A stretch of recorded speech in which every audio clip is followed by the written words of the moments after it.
Hello, friends, and good evening. I hope everyone is doing well here tonight.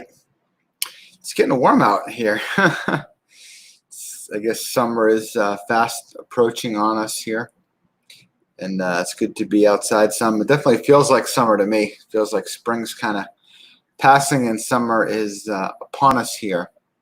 So just want to share something with you here this evening, but I'll wait just a minute because I want to give people a chance to sign on here and say hello this evening. So if you want to let us know you're here, go ahead and leave a comment, and we'll see who's with us here this evening as we spend these few moments sharing here together tonight. And if you want to hi, Vicki and Charlie and Cambry. Hi, Cambry. It's good to have you with us. Hello, Natasha. Hope you're doing well in your little world there. Hey, Brian. It's nice to see you. It is beautiful out. It's nice. Nice outside for sure. So, hi, Chuck and Carol. It's good to see you guys here with us as well. I want to share here in the Old Testament. This is 1 Kings chapter 19. 1 Kings 19. And this is a story that follows a story that we know a lot better. That's Elijah on Mount Carmel. Elijah's on Mount Carmel. Remember, he has that kind of showdown against the prophets of Baal, this false god worship, and that was even promoted by the king and the queen in Israel at the time. And Elijah has this kind of major mountaintop moment, right, where he calls down the fire and God shows up, and it's evident, who's the real God and who's fake. But the part that follows that is maybe a little bit less known, but it's important, and I think it speaks to our humanity. What Elijah went through and what God provided for him. And so I'll read this just briefly here, and then I just want to make a couple of comments of application for us in our own lives here. So welcome, Julie and Tom and Jay. And it's tub time. That's nice for Charlie Meese. Okay, so Elijah was this is 1 Kings 19. Verse 3, after that whole thing that I just said went down. Hi, Uncle Rick.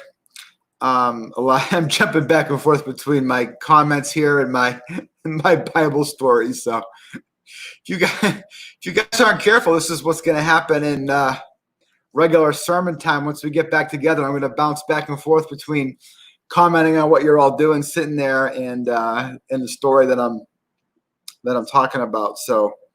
Hello, Carl and Evie and Shelly and Jill and Vicky. It's good to see you guys. So I'm talking about Elijah here in 1 Kings 19. He's coming down off Mount Carmel, and Jezebel, remember, was big into this Baal worship and stuff. So she's really agitated, to say the least, that Elijah did away with all her guys, all her prophets of Baal. So she's made a commitment to go after him and kill him. So he's having a rougher day today than he did yesterday. So here's where it picks up in verse 3. It says, Elijah was afraid and ran for his life. When he came to Beersheba in Judah, he left his servant there while he went a day's journey into the wilderness. He came to a broom bush, sat down under it, and prayed. Does anybody remember what he prayed, Elijah? The day, a couple of days after that experience on Mount Carmel, he sat under the bush and he prayed that he might die. I have had enough, Lord, he said. Take my life. I am no better than my ancestors. So what's the lesson here along the way? Well, part of the lesson is just because we have mountaintop spiritual experiences in our life doesn't make us immune from the pressures of life, from the tiredness, from the things that just kind of come along with being a human being. Right? Sometimes we think, this is going to sound a little backwards, but sometimes we think there's a spiritual answer to every problem. Well, sometimes there's a more practical answer to certain problems as well. Because Elijah is a person of great faith. He had just seen God show up in a miracle way that you and I will probably never see during our time on earth, that he just witnessed. But that, as powerful as it was, didn't counteract for the exhaustion that he felt, for the tiredness that he felt. And he just says it. I've had enough, Lord. I'm tired. So after this prayer, verse 5 tells us that he lay down under the bush and he fell asleep. Sometimes the answer to our problems in life is a good nap. We just need to get some sleep. And so, well, let me read a little bit more, and then I'll make the application here, hopefully for us. All at once, an angel touched him and said, "Get up and eat." He looked around, and there by his head was some bread baked over hot coals and a jar of water. He ate and drank, and then he lied down again. So what's Elijah's need here? I think it's fairly obvious. Let me just read a little bit more. The angel of the Lord came back a second time and touched him and said, "Get up and eat, for the journey is too much for you." So he got up and ate and drank. Strengthened by that food, he traveled 40 days and 40 nights until he reached Horeb, the mountain of God. So what's the point here? The point is this, and it ties into, I think, something bigger that's important for us to really grasp a hold on. There is no just spiritual life that's not connected to all of life, right? Elijah had this spiritual experience, but yet out of his physical exhaustion, having gone through all this emotional, physical, he's tired, he's hungry, he's thirsty.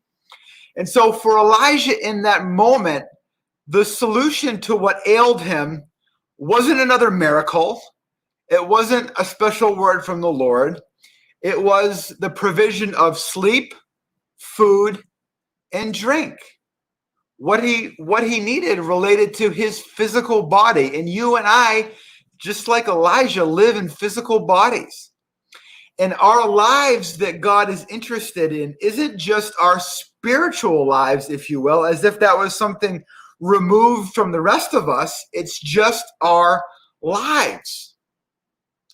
And so I just simply say that today because maybe for some of us, we need to become more aware of our physical limitations, sometimes more aware of our bodies, aware of how hunger and thirst and tiredness affect us, affect our spiritually, affect us relationally as we interact with others. It's just something I think that's worth thinking about, and that story with Elijah there gives us a good example of that. So, all right, thanks guys for joining in, and I'm feeling tired this afternoon. I don't know why. I'm full. We got some Chick-fil-A this afternoon, and which we enjoyed. So we're not hungry, and got some lemonade there. So I'm not hungry or thirsty, but I am a little sleepy here this afternoon. So maybe I'll go to bed a little early.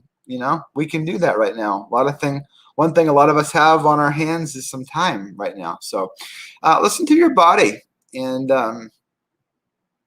just integrate that into the whole of your life. So, okay, guys. Thanks a lot. I love you, and I'll see you tomorrow. Bye.